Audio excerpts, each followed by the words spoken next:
வணக்கம் friends, welcome to சுபீஸ் wonderland. இன்றைக்கி நம்ம ஒரு மாதம் வரைக்கும் நல்லா ஸ்டோர் பண்ணி வச்சு சாப்பிட்ற மாதிரி ஒரு ஸ்நாக்ஸ் ரெசிபி பார்க்க போகிறோம் ஃப்ரெண்ட்ஸ். கண்டிப்பாக நீங்களும் ட்ரை பண்ணி பார்த்துட்டு உங்கள் கருத்துக்களை கமெண்ட் பாக்ஸில் தெரிவிங்க ஃப்ரெண்ட்ஸ். இந்த தருணத்தில் சப்ஸ்கிரைபர் ஆகிய உங்களுக்கோ ஃப்யூச்சர் சப்ஸ்கிரைபர்களுக்கு என்னுடைய நன்றி கலந்த வணக்கத்தை தெரிவித்துக்கொண்டு இப்போது அருமையான ஸ்நாக்ஸ் ரெசிபி எப்படி பண்ணலாங்கிறத பார்க்கலாம் வாங்க ஃப்ரெண்ட்ஸ்.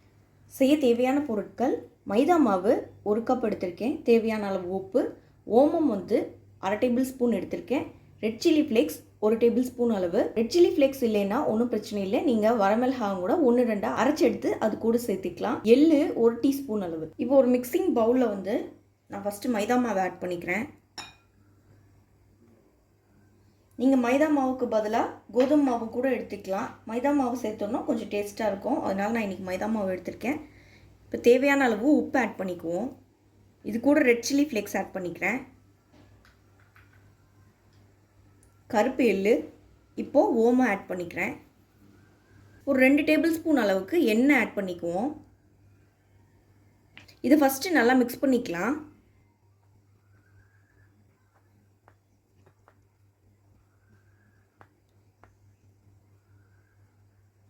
இப்போ எண்ணெய் சேர்த்துனதுக்கப்புறமா இந்த மாவை நல்லா மிக்ஸ் பண்ணி எடுத்திருக்கேன். இப்போ இது கூட நம்ம தண்ணி சேர்த்து சப்பாத்தி மாவு பதத்துக்கு இந்த மாவை பிசைஞ்சு எடுத்துக்குவோம்.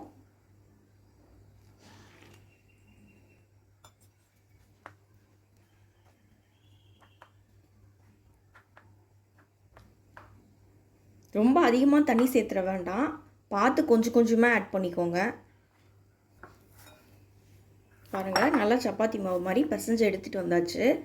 இது 15 மினிட்ஸ் நல்லா மூடி போட்டு ஊற வச்சுக்கலாம்.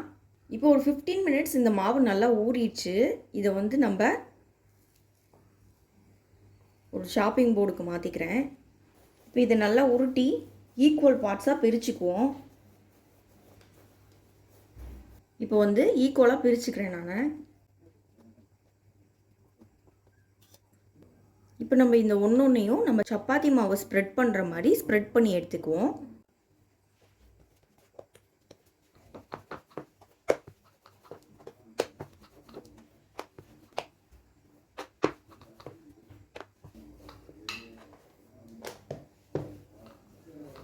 இதே மாதிரி எல்லா மாவையும் ஸ்ப்ரெட் பண்ணி எடுத்துகிட்டு வந்துக்கலாம்.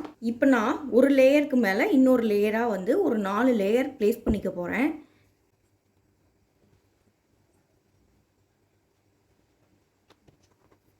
இப்போ இதை நல்லா தேய்ச்சி எடுத்துக்குவோம்.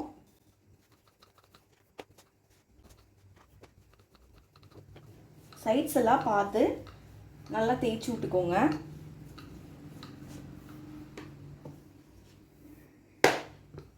நல்லா தின்னா எவ்வளோ தூரம் உங்களால் ஸ்ப்ரெட் பண்ண முடியுமோ அந்த அளவுக்கு நல்லா ஸ்ப்ரெட் பண்ணி விட்டுக்கோங்க. இங்கே பாருங்கள், நல்லா தின்னா எவ்வளோ தூரம் என்னால் ஸ்ப்ரெட் பண்ண முடியுமோ அந்த அளவுக்கு அகலமாக நல்லா ஸ்ப்ரெட் பண்ணியிருக்கேன். இதை நம்ம கட் பண்ணிக்கலாம். ஃபஸ்ட்டு ஈக்குவல் போர்ஷனாக கட் பண்ணிக்கோங்க.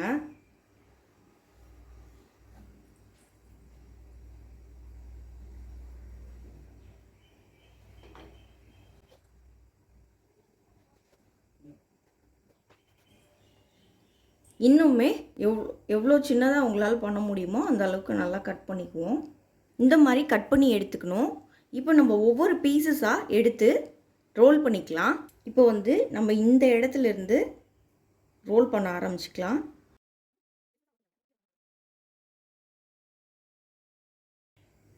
இந்த எண்டில் பார்த்திங்கன்னா கொஞ்சமாக தண்ணி அப்ளை பண்ணிக்குவோம். இப்படி ப்ரெஸ் பண்ணி விட்டிங்கன்னா நல்லா ஒட்டிக்கும். அதுக்கப்புறமா ஒரு ரோல் பண்ணிக்கோங்க. இப்படி அவ்வளோதான். இதே மாதிரி எல்லா மாவையும் நம்ம ரோல் பண்ணி எடுத்துகிட்டு வந்துக்கலாம்.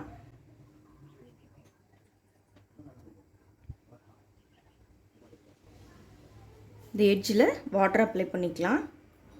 நல்லா ஸ்டிக் ஆகணுங்கிறதுக்காக தான் தண்ணி ஆட் பண்ணிக்கிறோம். இது இப்படி ஒரு தடவை லைட்டாக ரோல் பண்ணிக்குவோம். இப்போ ஒரு பேனை ஹீட் பண்ணிகிட்ருக்கேன். இதில் நம்ம ஃப்ரை பண்ண தேவையான அளவு ஆயில் விட்டுக்கலாம்.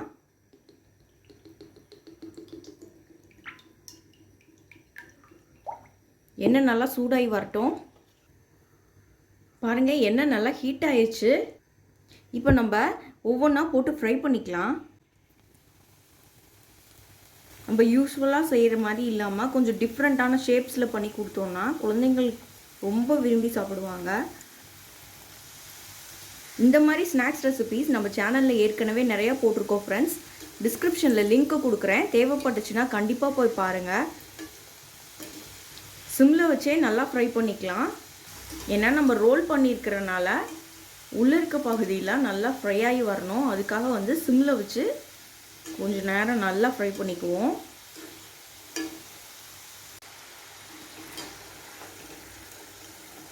பாருங்கள், சூப்பராக ஃப்ரை ஆகிடுச்சு. எடுத்துக்குவோம்.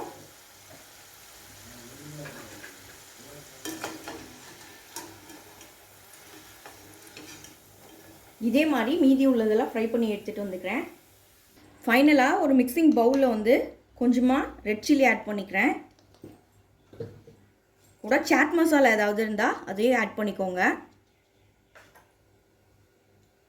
கொஞ்சமாக உப்பு. இப்போ நம்ம ஃப்ரை பண்ண ஸ்நாக்ஸை இது கூட ஆட் பண்ணிக்கலாம்.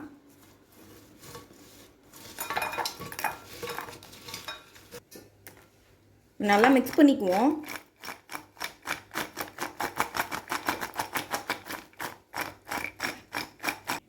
அவ்வளோதான், நமக்கு சூப்பரான ஸ்நாக்ஸ் சர்வ் பண்ண ரெடி ஆயிடுச்சு.